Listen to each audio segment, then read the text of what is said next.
आपको शायद मेरी प्रेम कहानी बहुत फिल्मी लगे, पर यही सच है। मेरी प्रेम कहानी का मैंने उसे कभी नहीं देखा, ना ही कभी विदेश जाने का सपना देखा था। मैं तो बस आगे पढ़ना चाहती थी, पर माँ पापा मेरी शादी करवाना चाहते थे। एक दिन मैंने भी गुस्से में आकर उनसे कह ही दिया कि आप लोगों को अगर मुझसे इतना ही परेशानी है तो करवा दो मेरी शादी, लेकिन पर एक शर्त पर। आपको मेरी शादी इंडिया में नहीं करवाना है, कहीं और जगह करवाना है, ताकि मैं आपसे मिल भी ना सकूं। बस मेरी हाँ ही करने की देर थी। अगले दिन हमारे घर पर मेरी ही एक बुआ जी मेरी रिश्ता लेकर आ गई, वो भी विदेश की। मैंने भी गुस्से में आकर उसे हाँ कर दिया, लड़के के बारे में बिना कुछ जाने बिना कुछ देखे। और तो और मैंने उसका फोटो देखना भी ठीक नहीं समझा।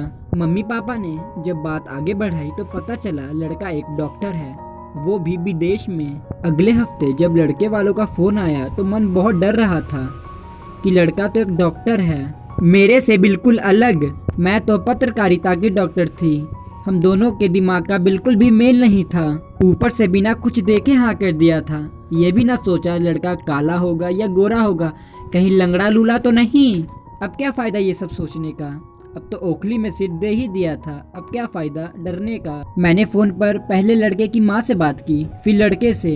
जब उसने फोन पर पहली बार हेलो बोला तो उसने जैसे मुझे वशीभूत ही कर लिया था। उसने आगे क्या कहा मैंने सुना ही नहीं। उसकी आवाज़ सुनते ही मानो जैसे मेरे मन का डर छूमंतर हो गया और मुझे उसी समय उससे प्यार हो गया।